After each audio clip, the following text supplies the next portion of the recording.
Muchas gracias. Tengo el honor de invitar acá al auditorio primero a Carlos Ramírez. Carlos Ramírez nos acompaña de México. Es el socio y codirector de la firma Integralia. Entre una muy amplia experiencia, voy a destacar que fue presidente de la Comisión del Sistema de Ahorro para el Retiro de México, CONSAR, y miembro del Consejo de Estabilidad Financiera de México. Es economista por el ITAM y politólogo por la UNAM. Cuenta con una maestría en políticas públicas del London School of Economics y otra en política económica por la Universidad de Columbia. Bienvenido, Carlos. También nos acompaña Juan Hernández, que es director para América Latina de Vanguard. Lleva varios años trabajando en Vanguard, donde ha ocupado varios cargos. Voy a destacar que también trabajó varios años en BlackRock México, donde fue el director del negocio institucional. Es licenciado en Dirección de Empresas por la Universidad Católica de Uruguay y cuenta con un posgrado en Finanzas de la Universidad de ORT Uruguay. Obtuvo un MBA por la Universidad de California en Berkeley. Bienvenido. Vienen las mujeres. Natalia Gallardo de Chile es directora de estudios de la AFP Cuprum. En su cargo actual ella tiene la responsabilidad de estudiar los impactos cuantitativos y cualitativos de diferentes propuestas de reformas de pensiones. Mandada a hacer para este panel Natalia. Amplia experiencia, destaco que fue economista senior en el Banco Central de su país. Estudió Ingeniería Comercial en la Pontificia Universidad Católica de Chile e hizo un máster en Economía con mención en Economía Financiera en la misma universidad. También tiene un máster de MIT. Y por último, no menos importante, la doctora Kirsis Jaques, que es presidente ejecutiva de la Asociación Dominicana de AFP. Además de muchos otros cargos, fue consultora del BID, especializada en seguridad social. Es economista con posgrado en administración financiera, especialista en seguridad social, sistemas de pensiones y supervisión bancaria, y fue la primera consultora en pensiones del Consejo Nacional de Pensiones. Un techo de cristal roto por la doctora Jaques. Bienvenida igualmente. Voy a empezar este panel tratando de que ustedes se familiaricen con las reformas y los procesos de reformas que se han vivido en estos países de la región, y quisiera empezar preguntándole a Carlos por la reforma recientemente aprobada en México. Carlos, ¿qué se buscaba, en qué consistió y qué se buscaba con la reforma? Gracias, Daniel. Muchas gracias por la invitación, a Santiago, a Sofondos. Es un gusto estar con ustedes aquí para platicar brevemente sobre la reforma pensionaria en México que ocurrió hace un par de años. Acaba de entrar, vamos a llamar formalmente, en implementación, y que ha causado, vamos a llamar, la atención en la región porque logró combinar una serie de factores para tener una reforma exitosa, una reforma positiva para el sistema de cuentas individuales, para los trabajadores que ahorran en su Afore. Y me tomé la libertad de preparar dos láminas, son dos láminas nada más para describir de manera muy sucinta, uno, el momento político previo a la reforma, y dos, algunos componentes de la misma. Entonces, si vamos a la siguiente lámina, por favor. Reitero, son dos láminas nada más para mostrar. Yo soy el que la tiene que mover. Ok, entonces, gracias. Básicamente, aquí hay cuatro elementos que me parece fundamentales para entender lo que pasó en México y que pueden ser útiles para analizar y entender la reforma que ustedes aquí en Colombia están teniendo. Uno, el presidente López Obrador, nuestro presidente, ganó en el año 2018 una elección de manera abrumadora.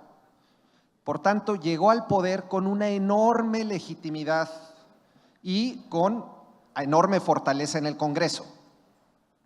Muy importante entender este contexto, porque claramente pues esto le dio pie y le dio pauta y le ha dado pauta, porque sigue siendo un presidente popular y poderoso, para hacer cambios importantes en materia legislativa.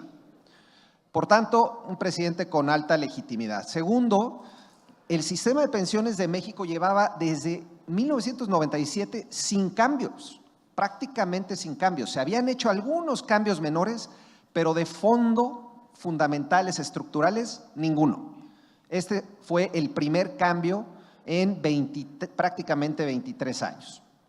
Tercero, había cantidad de diagnósticos sobre la situación deficitaria de nuestro sistema de pensiones. Es decir, el sistema de pensiones de cuentas individuales había avanzado razonablemente bien en términos de ahorro y varios elementos adicionales, pero era claro que los diagnósticos estaban mostrando que era un sistema que no estaba cumpliendo con el elemento central. Es decir, que no iba a poder pagar pensiones suficientes al momento de tener la primera generación de pensionados. Creo que hay enormes similitudes con lo que pasa acá en su tierra. Y cuarto, y hay que decirlo, el gobierno veía a las AFPs con desconfianza. Es decir, el gobierno que ganó en el 18, que era un gobierno muy distinto a los gobiernos anteriores, llegó al poder con un sesgo de desconfianza hacia la industria de las AFPs y en general hacia el sector privado, pero también hacia las AFPs. Entonces, con ese contexto en mano es que comenzó a trabajarse desde la Secretaría de Hacienda, desde el Ministerio de Hacienda, una reforma. Y si vamos a la siguiente, una reforma que de manera muy sucinta contiene 5 elementos. Lo más importante, un aumento en las aportaciones, las contribuciones, de 7% del salario base de cotización al 15%.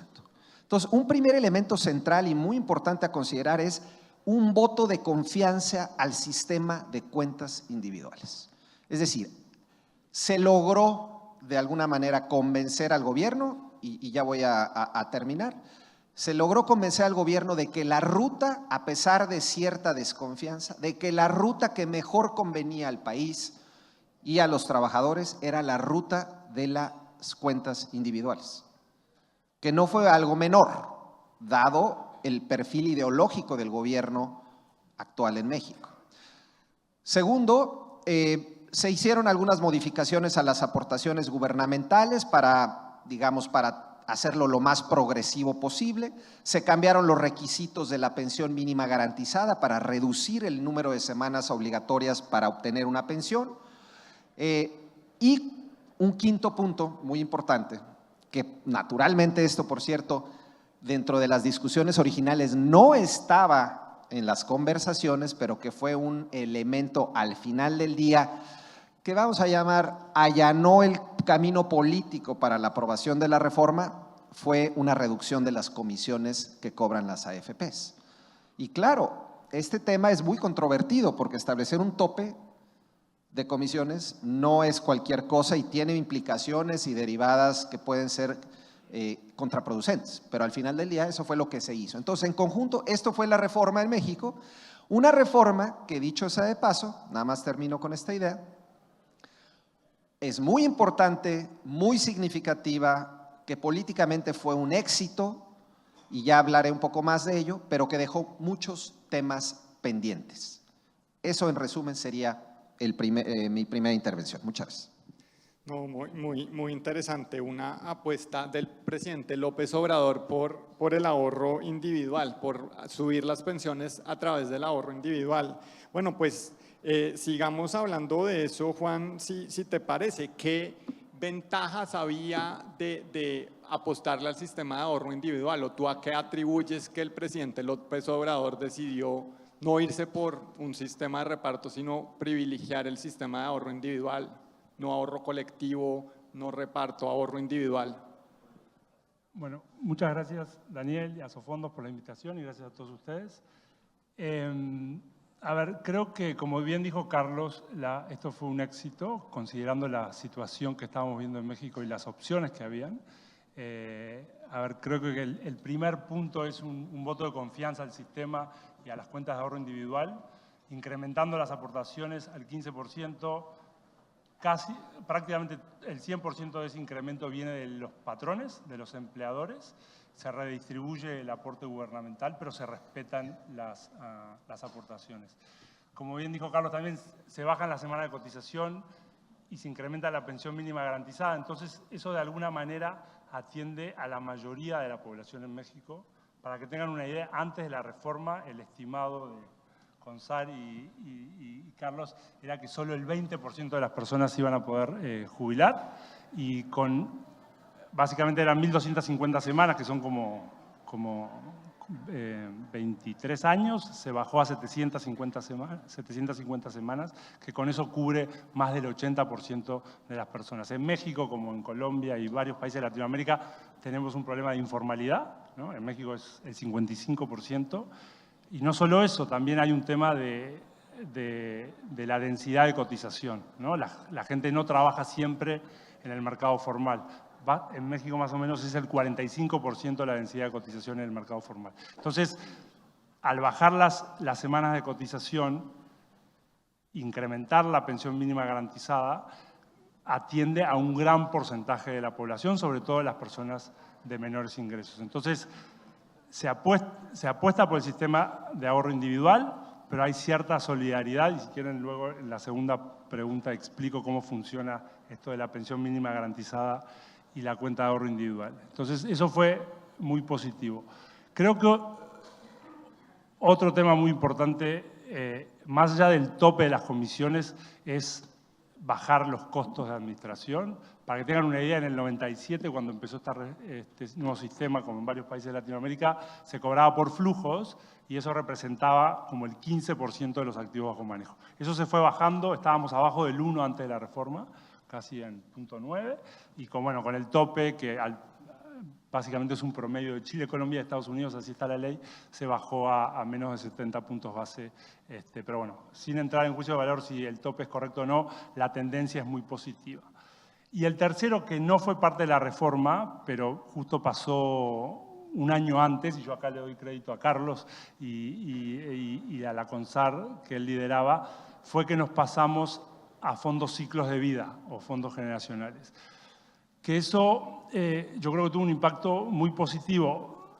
Por un lado, todas las Afores, esto fue en el cierre del 2019, principio del 2020 entró en vigencia y en el 21 entró la reforma, se pasaron a 10 fondos generacionales. Pero no solo eso, cada Afore tenía que definir un portafolio de referencia, fundarlo y aprobarlo en sus comités y aprobarlo con el regulador. Entonces eso evitó que haya movimientos manada, ¿no? Que todos traten de seguir a una y evitar los movimientos tácticos. Les pongo un ejemplo muy práctico. Esto entró en vigencia en enero del 20. En marzo del 20 vino la pandemia, los mercados se cayeron 30% en unas semanas. Las Afores, por tener que respetar su portafolio de referencia, tuvieron que rebalancear y recomponer sus posiciones en activos de riesgo, en equity básicamente. Todos sabemos lo que pasó, el mercado se recuperó y las Afores mantuvieron su trayectoria de inversión de largo plazo.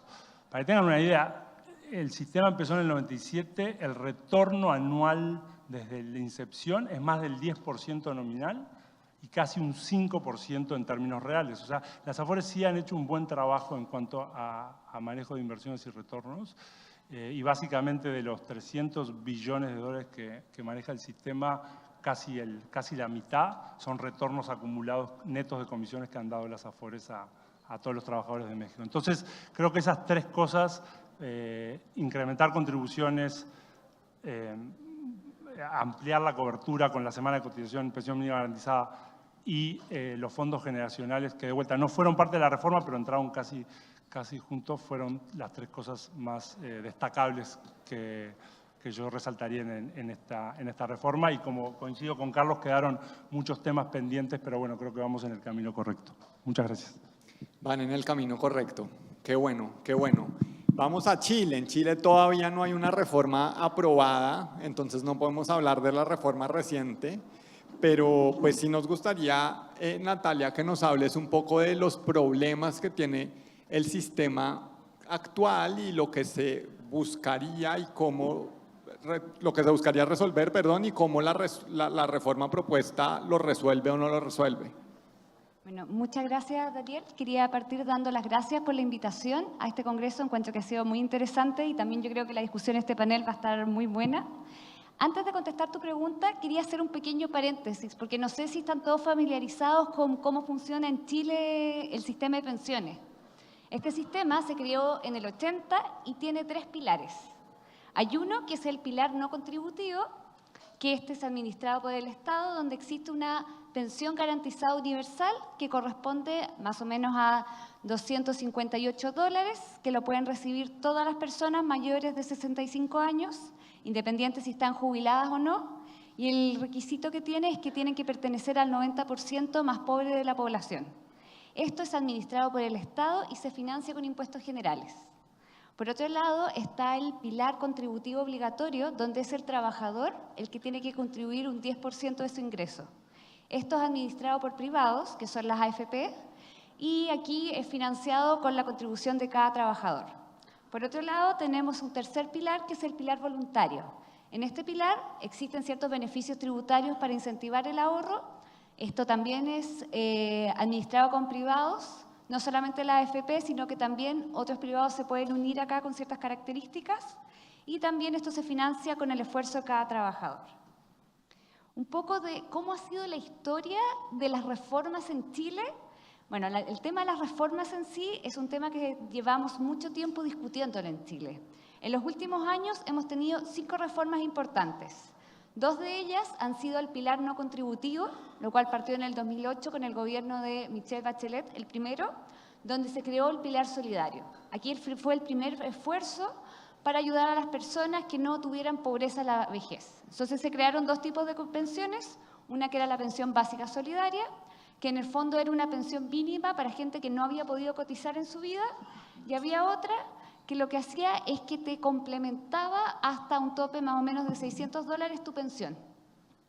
Por otro lado, un gran cambio que hubo en el sistema chileno fue en el 2021, que de ahí se crea esta pensión garantizada universal, que esto fue un cambio importantísimo a nivel de gasto fiscal. Piensa que hace 5 años el gasto fiscal en pensiones no contributivas era como un 0,6% del PIB y luego de la reforma pasó a ser 2 puntos del PIB. Esto es equivalente a lo que recaudan 5 puntos de cotización, fue un cambio muy importante. Por otro lado, hemos tenido 3 procesos como de reformas integrales al sistema. 2 reformas fueron postuladas en gobiernos anteriores, en el segundo de Bachelet y segundo de Piñera. Se hizo una reforma de pensiones, pero lamentablemente no llegó a ser aprobada, y ahora en el gobierno actual de Boric se presentó el año pasado una reforma, y ahora se encuentra en proceso. Como temas también que tener en cuenta, a diferencia de Colombia, nosotros sí tuvimos 3 retiros de pensiones, 3 retiros de fondos de 10% durante la pandemia, y además hemos tenido comisiones asesoras de pensiones que han sido conocidas como la Comisión Marcel y también Comisión Bravo, que fueron expertos que dieron propuestas, y eso también sirvió o se plasmó mucho los cambios que se han hecho en la pensión no contributiva y en las propuestas que se han hecho de reforma. En cuanto a la pregunta que nos hacía Daniel, para ir al grano, está el tema de el problema más importante en Chile es aumentar la densidad de cotizaciones. Eso es lo fundamental. Piensa que en Chile los hombres contribuyen un promedio un 56%, mientras que las mujeres un 46%. Esto equivale que al final de su vida laboral las mujeres contribuyen 18 años o menos. ¿Por qué ocurre esto? Esto es básicamente, hay muchas razones, pero una de ellas es la alta informalidad laboral. ¿Qué es lo que pasa? Si nosotros miramos en los últimos 10 años, un 65% de las personas que dice estar ocupada no cotiza.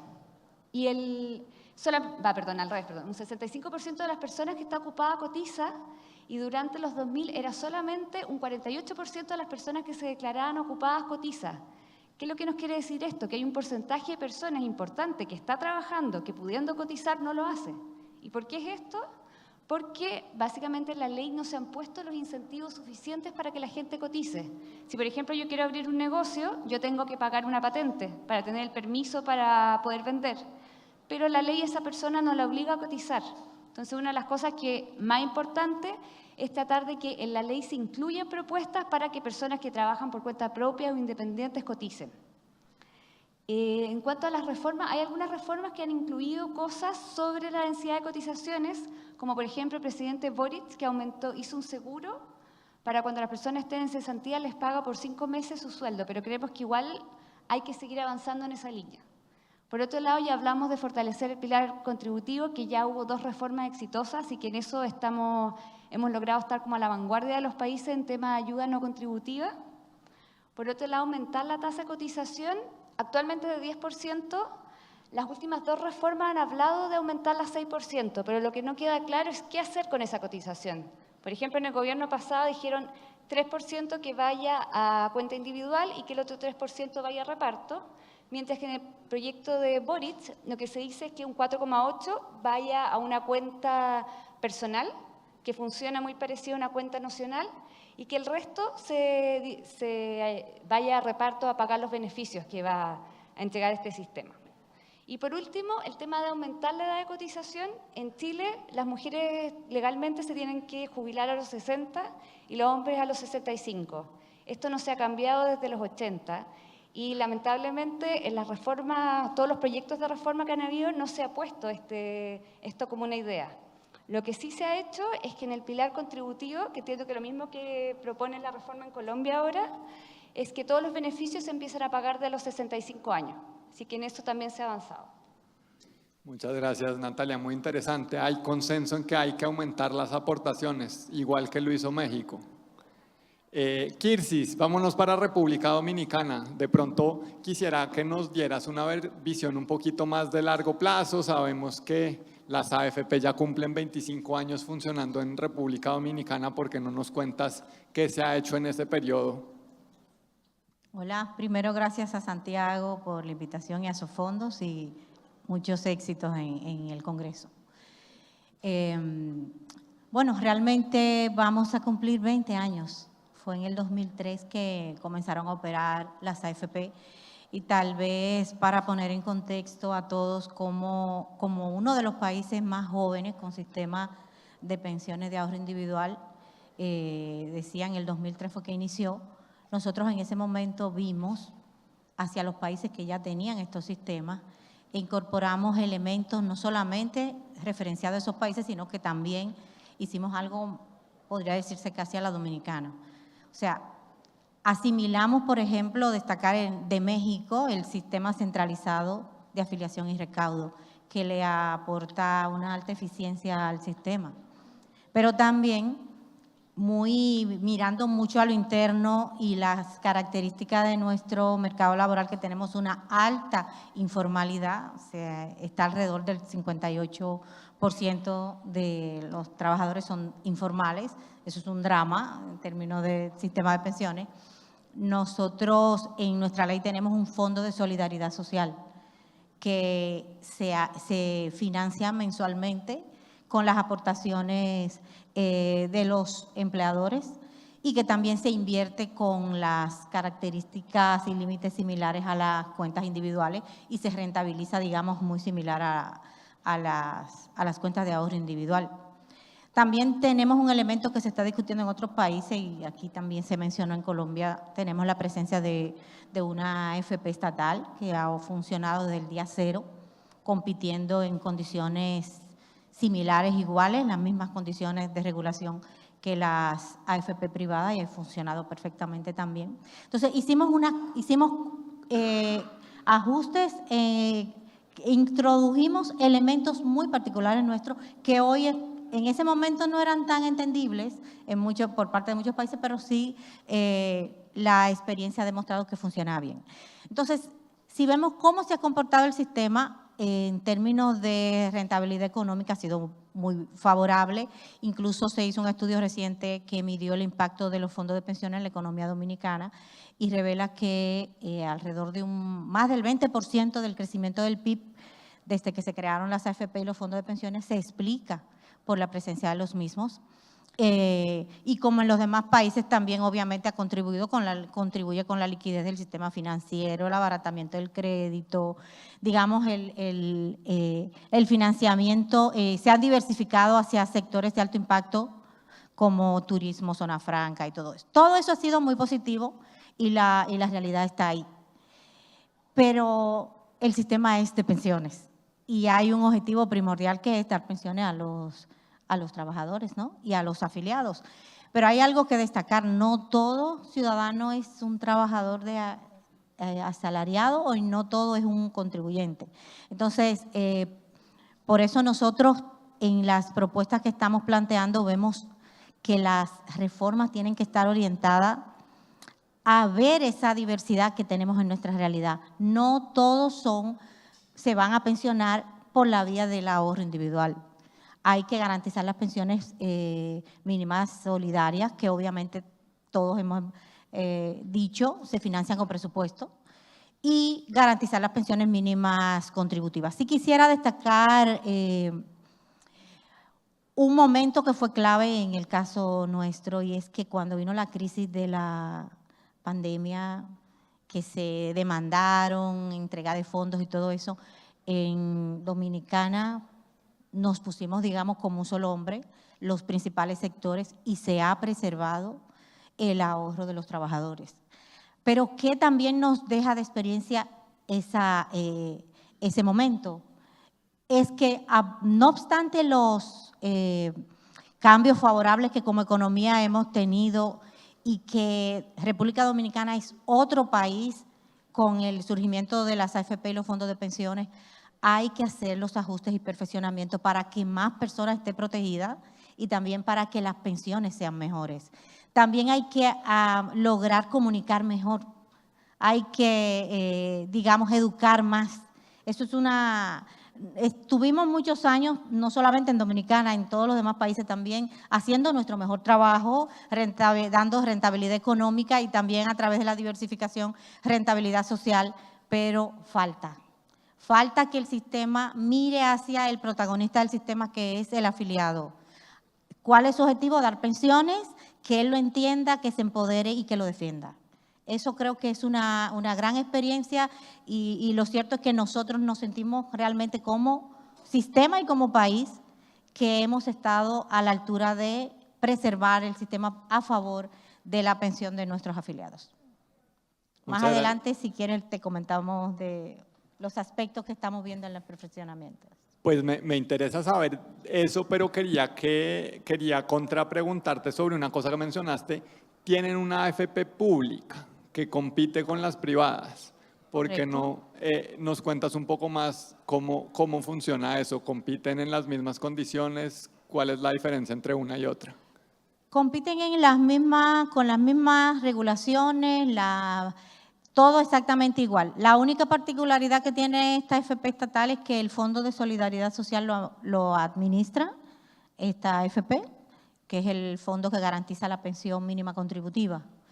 Pero en todo lo demás es exactamente igual. La diferencia es que accionariamente es de capital estatal, pero frente al regulador y todo lo demás compite en igual condición.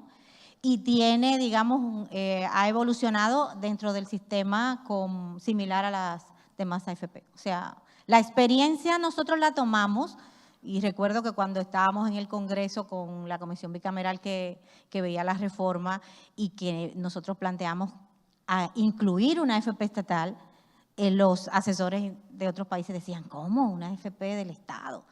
Y le dijimos, tenemos un banco comercial que tiene también una trayectoria que ha operado perfectamente en el sistema financiero, entonces se hizo para el sistema de AFP y no hemos tenido, ustedes ni siquiera lo sabían, fíjate si ha funcionado perfectamente igual que las demás, así que es una experiencia positiva que hemos tenido. Bueno, muchas gracias, Kirsis. Natalia, en Chile y en México, para los caballeros, ¿tienen AFP estatal o todas son públicas? No, en Chile existen 7 AFPs que son privadas. Han habido propuestas para crear AFP estatal, pero hasta el momento no hay ninguna funcionando. ¿Y en México? México tiene 1,5 estatal, porque 1,5. sí, una de las AFPs, de hecho la más grande, la mitad es estatal. Y te diría que compiten en igualdad de condiciones con las privadas por retorno neto, servicio y comisiones. Bueno, el retorno neto y de hecho la Afore que más flujos ha tenido no es ni la estatal ni la media estatal, ha sido la que ha generado los mayores rendimientos netos de comisiones y mejor servicio. Vale, muchas gracias. Pero bueno, vuelvo a Natalia. Natalia, yo te quería preguntar, hay una reforma de pensiones en el Congreso, ha habido mucho debate y quería oír el papel de la sociedad civil, ¿no es cierto? Hemos visto encuestas preguntándole a los chilenos qué quieren, etcétera. ¿Por qué no nos cuentas un poco qué papel ha jugado la sociedad civil en el proceso de aprobar y de discutir la reforma en Chile? Mira, yo creo que a lo largo de los años la sociedad civil ha tenido cada vez más fuerza en sus opiniones. Nosotros como movimientos sociales han habido 2 muy importantes. Uno que fue en el 2016, que se llamó No Más AFP, que en el fondo lo que ellos decían es que las pensiones son bajas y esto se debe a que las AFP se están lucrando con nuestra plata. Entonces, su forma de solucionar el problema era como saquemos a la AFP, vámonos al sistema de reparto y con eso las pensiones van a subir. Entonces, ellos, de hecho, cuando empezaron, tuvieron mucha fuerza este movimiento social. De hecho, tuvieron una marcha en el 2017 donde juntaron 2 millones de personas a lo largo de Chile y fue 800.000 personas protestando en Santiago, en la capital. Esa ha sido la segunda marcha más grande que ha habido en la historia de nuestro país. Entonces, tuvieron un minuto de mucha influencia. Ellos también generalmente se apoyan mucho en las redes sociales para dar sus mensajes, donde también tienen bastantes seguidores. Este movimiento ha apoyado varias causas durante su vida. Por ejemplo, en el 2002 apoyaron mucho lo que fue el retiro de pensiones, porque era como retiro de fondo de pensiones, porque decían como la AFP están lucrando con mi plata, mejor devuélvemela.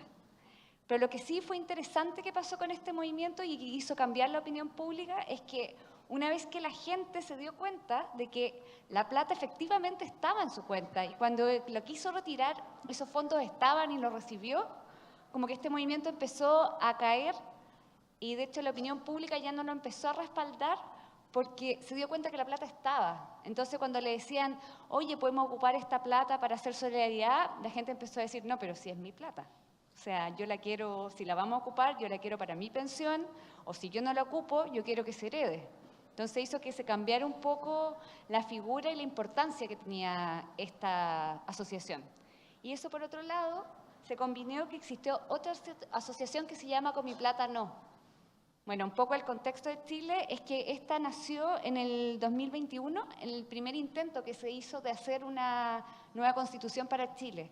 Y en la discusión, en algún minuto, se habló de qué iba a pasar con los fondos de pensiones. Entonces, este movimiento lo que quería garantizar es que los fondos siguieran siendo propiedad de las personas y que eso quedara escrito en la nueva Constitución. Lo que había cuando se armó este proyecto de Constitución, había una cosa que se llamaban como habían unas iniciativas que podían hacer las personas. O sea, si había un movimiento que juntaba 15.000 firmas, podía ser que ese tema se discutiera dentro de los constituyentes. Ellos juntaron 60.000 firmas, fueron la iniciativa más votada, pero pese a ello, cuando se discutió esa idea dentro de los constituyentes, la rechazaron. Este movimiento, en vez de caer por eso, siguió estando vigente. De hecho, han tenido una influencia increíble en redes sociales. De hecho, partieron con 60.000, ahora son 120.000 personas que lo siguen. Y ha sido tanta la influencia que, por ejemplo, ahora cuando ya estamos discutiendo la reforma, ellos han ido a presentar sus ideas a la Cámara de Diputados. Y bueno, contestando la última pregunta de qué quieren, quería mostrar una diapositiva que creo que muestra más de resumir, como quería contarles un poco el contexto de lo que pasaba en los movimientos sociales. Y al final lo que ha pasado es que este movimiento con mi plata no ha representado mucho lo que quieren en realidad los chilenos en las encuestas. ¿Qué tenemos acá? Un 85% quiere que efectivamente lo que yo cotizo sea propiedad de los trabajadores y que esté en una cuenta individual, o sea, una cuenta individual donde estén los fondos ahí, que esos fondos no se ocupen para otra cosa. También un 92% cree que en caso que yo fallezca, que esos fondos sean heredados por su familia. Y por último, que el 82% cree que se pueda elegir quién sea un administrador. Como decía, en Chile no hay administradores estatales, pero dentro de las proyectas existe que se cree un organismo estatal. Entonces la gente dice, perfecto, creemos uno estatal, pero que sea una elección y no una obligación. Pues muy interesante, muchas gracias Natalia. Creo que están mucho más avanzados en saber lo que quieren los chilenos de lo que nosotros en Colombia sabemos que quiere la población. Necesitamos muchas más encuestas. Algunas del Centro Nacional de Consultoría han sacado resultados en esa línea, pero seguro que necesitamos muchas más. Juan, bueno, en realidad todos en el panel han mencionado la informalidad, y la informalidad es una característica de nuestros países, es algo que tenemos en común, tal vez nosotros más incluso que ustedes. Yo quiero saber, en ese contexto de informalidad, cómo funciona en México la solidaridad del sistema. Ustedes mencionaron el pilar solidario, cómo se financia, cuáles son los montos, cualquier detalle que nos puedas dar. Sí, a ver. Esta administración, antes de esta reforma, hizo una reforma constitucional de crear la pensión universal para adultos mayores. Ese es como el pilar cero. Cualquier persona mayor de 65 años tiene derecho a, son como $120 cada 2 meses que tienen derecho a cobrar. Ahí hay un problema de penetración financiera que no todo el mundo lo puede cobrar porque no está en el sistema, pero bueno, ese es el pilar cero. Hay un pilar 1 solidario que es básicamente las personas de transición, las personas que trabajaban en el sector privado o público antes del 97, si bien ahorran en una AFP, a la hora de jubilarse tienen derecho a acceder al sistema viejo. Y luego tenemos el pilar 2 de ahorro individual. Ahí creo que como funciona la parte solidaria es, antes la reforma, la aportación era 6,5% era tripartita, era un 1% del empleado, casi un 5 y poquito del empleador y 0,225 era el gobierno. Eso iba para todos los afiliados, que en México son más de 30 millones de cuentas activas. Hay 70 millones de cuentas en las Afores, pero 30 activas. Eso con la reforma se cambió. Ahora esa aportación gubernamental va solo a las personas de menores ingresos, de 4 UMAS para abajo, que son como $700. Y es incremental, o sea, a las personas que ganan menos, el gobierno les pone como el 8%. A las personas que ganan como 4 UMAS les pone el 1,5%. Y la diferencia la pone el empleador para completar ese 15% que comentó Carlos que va a ser el target al final.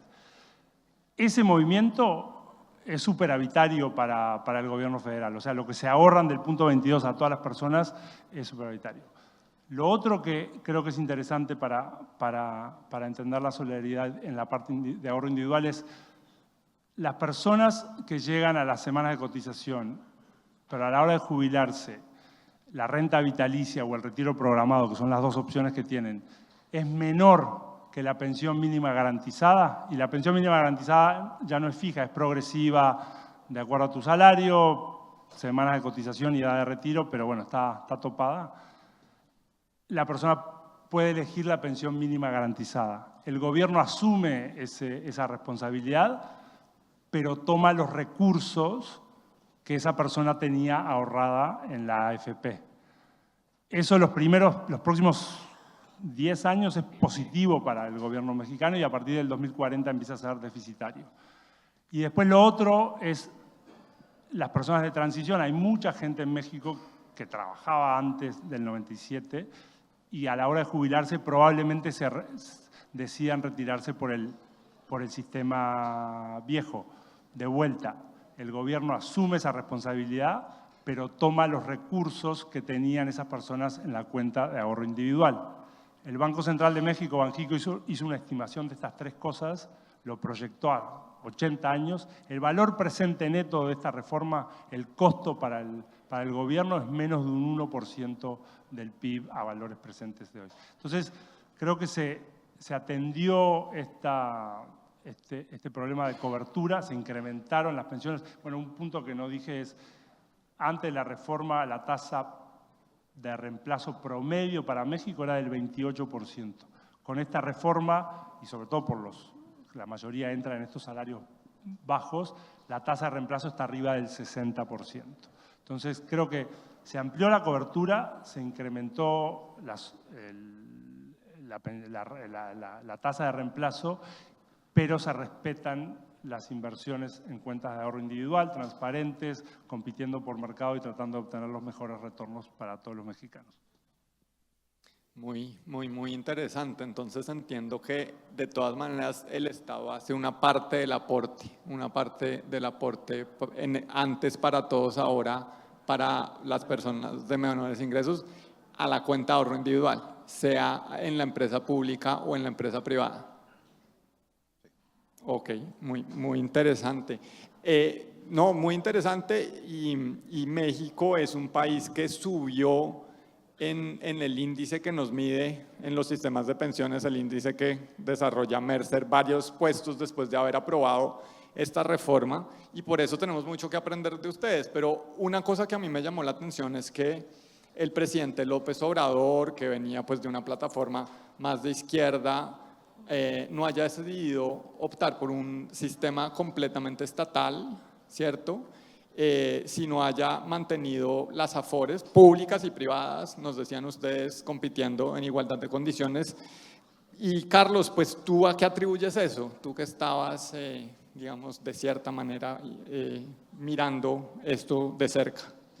Sí, pareciera contraintuitivo, ¿no? Un presidente con una plataforma, vamos a ponerla de izquierda, entre comillas, pero orientada a la izquierda, que llega al poder con una enorme legitimidad y que además le tiene cierta desconfianza, resquemor al sector privado, y en general, digo, las AFPs no eran sus personas favoritas. ¿Cómo es posible que hizo una reforma, pues, con una apuesta absolutamente a favor del sistema de cuentas individuales? Creo que se conjuntaron algunos factores, pero el elemento central, y creo que hay algunas lecciones aquí que pueden ser de utilidad para la discusión que tienen ahora, me parece que un punto central fue que el sector privado en general, lo organizado, las cúpulas empresariales y las AFPs en lo particular, nunca se confrontaron directamente con el presidente.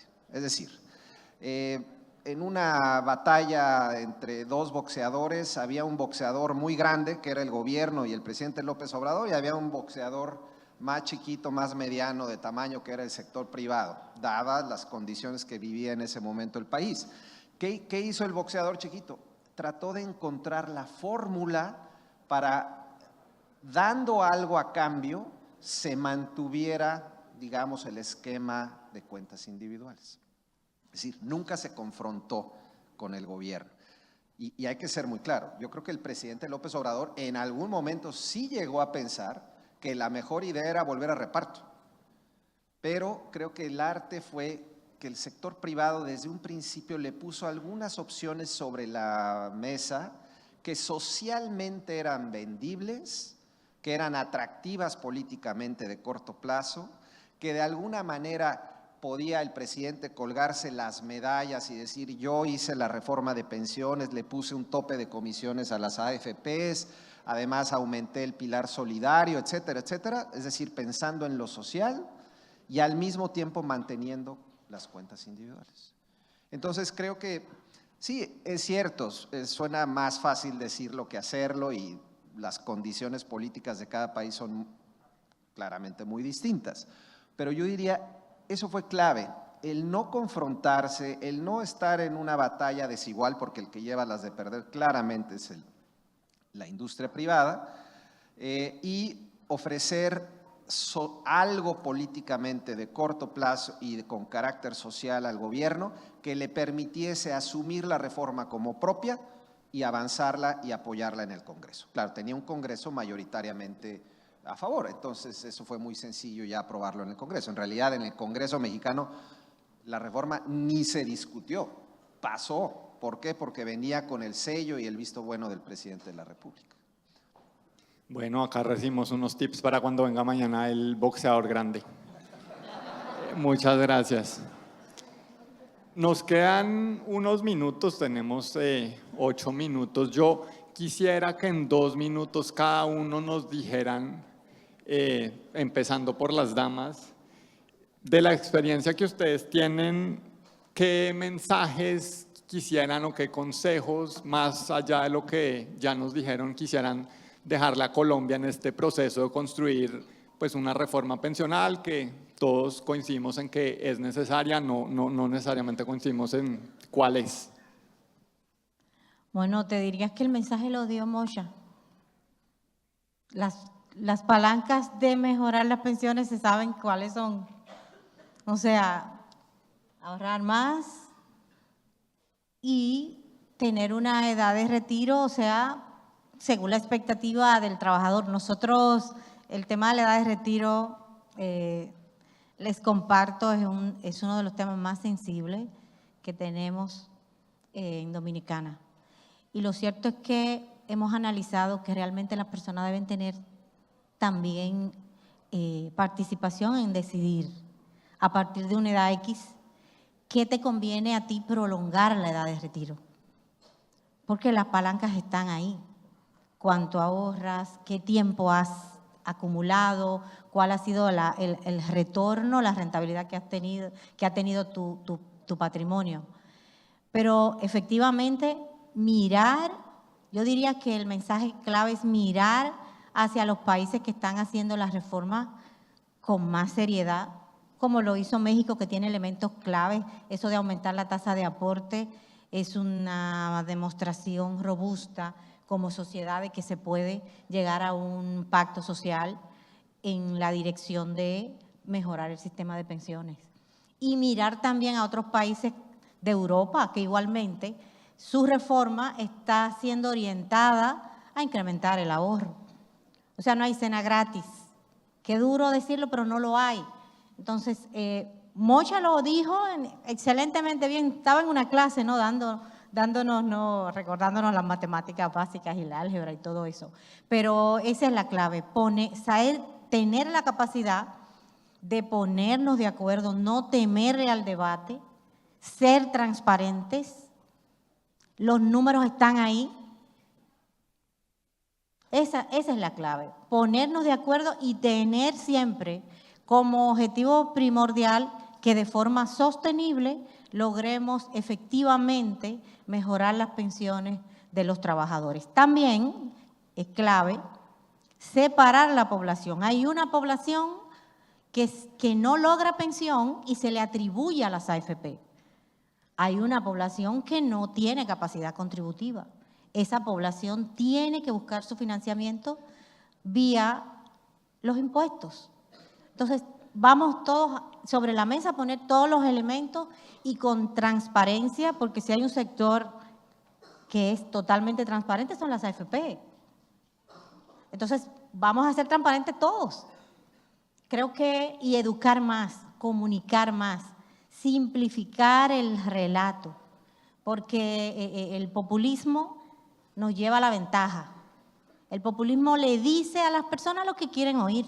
Te vamos a dar y no te va a costar nada. Falso. Claro que nos cuesta. Entonces, sí quisiéramos, así como Colombia, nuestro propio país, Dominicana, que tenemos propuestas, no de reforma, de cambio de sistema, sino de fortalecer el que ya tenemos. En el caso nuestro tenemos una tasa de aporte muy baja, nos toca mirarlo, que trabajadores y empleadores también lo vean. Y solamente destacar eso, o sea, ser transparente, poner los elementos sobre la mesa y las palancas clave que mejoran el sistema son claras. Les deseamos lo mejor a Colombia en su proceso. Muchas gracias, Kirsis. Vamos a poner la clase del profesor Moshe en el currículo escolar. La necesitamos. Natalia. Bueno, en realidad estoy muy alineada con lo que está diciendo Kirsis. Yo creo que lo más fundamental es que los fondos sean de los trabajadores. En la medida que los trabajadores saben que la plata que están juntando es para su jubilación, de partida encuentro que crea mejores incentivos para que las personas coticen. De hecho, hay un estudio del Banco Central que dice que cuando si por ejemplo yo aumento en 5% la tasa de cotización y la persona sabe que esos fondos van a su cuenta, el empleo formal solamente disminuye un 0,5%, pero si las personas saben que estos 5 puntos más van a reparto, el empleo formal disminuye más de un 2%. Entonces creo que es muy importante alinear los incentivos para que las personas coticen más. Otra cosa importante que está muy alineado con lo que decía Kirsis es importante que nosotros en los sistemas incorporemos solidaridad, pero que esta solidaridad la pague el Estado, que se pague a través de impuestos y que no sean los trabajadores que coticen que paguen esa solidaridad. Bueno, todos los países que estamos acá tenemos problemas de informalidad, entonces creo que tenemos que disminuir los incentivos que hacen que la gente no cotice. Creo que todas las medidas tienen que ser en pro que la gente cotice más y no que la haga cotizar menos a lo largo del tiempo. Lo otro es que también, muy importante y correlacionado con esto, es que las pensiones hay que solucionarlas de manera sostenible en el tiempo. O sea, yo no saco nada con aumentar las pensiones de hoy si mañana no voy a tener dinero para pagar las pensiones. Entonces, es súper importante para eso que las cuentas donde se ahorran estén 100% financiadas. O sea, que el dinero esté ahí, cosa que cuando sea necesario tenga el respaldo suficiente. Creo que eso es lo más importante. Sí, coincido. Creo que incrementar las aportaciones, mantener el ahorro individual y de alguna manera resolver el tema solidario para los informales y las personas que no alcanzan al ahorro voluntario para pagar su pensión es fundamental. México encontró una forma mexicana para hacerlo. Quizás por agregar algo nuevo, a mí me llamó mucho la atención esta lámina de la popularidad de las AFPs después de los retiros. En México las AFPs no son muy populares, tampoco son impopulares, la gente la verdad que no las conoce mucho, mucha gente ni siquiera sabe que tienen AFP. Hay un trabajo de educación para hacer. Lo que sí es popular es el impacto que han tenido las AFORES como inversionistas institucionales en el mercado de capitales. Y Banxico, el Banco Central de México, que sí es popular y respetado por la estabilidad macroeconómica que tenemos en México desde los 90s, ha sido muy vocal en eso. O sea, la deuda externa mexicana, el perfil de externo versus ahora interno, la curva de tasas, la profundidad, ahora proyectos de infraestructura, deuda privada. Entonces, eso no importa el tipo de gobierno que esté de turno, importa y afecta. Y creo que un banco central independiente que resalte el impacto económico que pueda tener inversionistas institucionales profesionales como son las AFPs participando en el mercado es muy positivo. Entonces, bueno, creo que eso también es un poco más técnico, pero creo que ayuda al caso de las AFPs. Sí, qué interesante. Acá a lo largo del día se ha citado un estudio del autorregulador del mercado de valores que va en esa línea, el impacto positivo que tienen las administradoras privadas y el ahorro pensional en el mercado de valores. También lo ha señalado el Banco de México, qué interesante.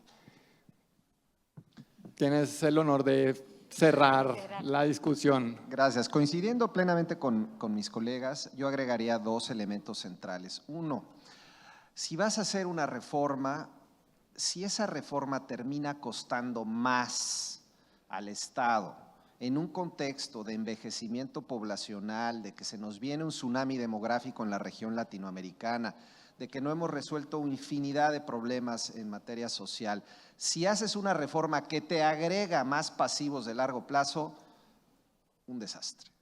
Cualquier parecido con la colombiana es pura coincidencia.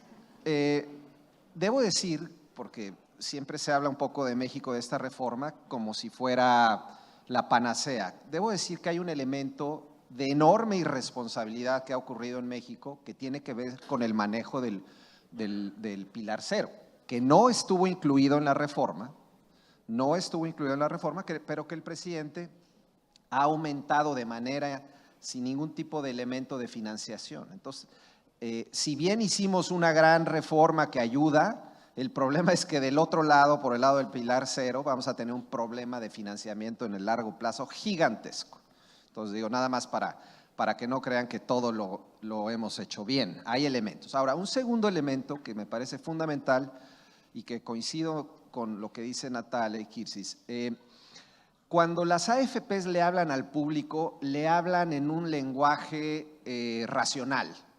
Hemos dado 7% de rendimiento durante los últimos 35 años y hemos generado 500,000 millones de dólares de rendimientos netos que van a ir para tu dinero en el futuro. Eso no lo entiende nadie. Y la diferencia que gobiernos populistas hacen bien es que le hablan a la gente con los sentimientos, verdaderamente los mueven no con la cabeza, sino con el corazón. Verdaderamente tienen una capacidad enorme de mover y de movilizar las mentes de las personas, pero con mensajes en donde se movilizan los sentimientos. Creo que las AFPs tienen una enorme tarea por delante para lograr ese objetivo de que la gente, y creo que lo de Chile pues fue hasta cierto punto fortuito, de que se presentó la pandemia, se dieron los retiros, que también de manera un poco irresponsable, pero finalmente tangibilizó al ahorrador el hecho de que ahí estaba su plata, y eso ha ayudado enormemente a que la gente confíe mucho más en el sistema. Bueno, pues muchísimas gracias a todos nuestros panelistas. Lecciones muy valiosas para nosotros.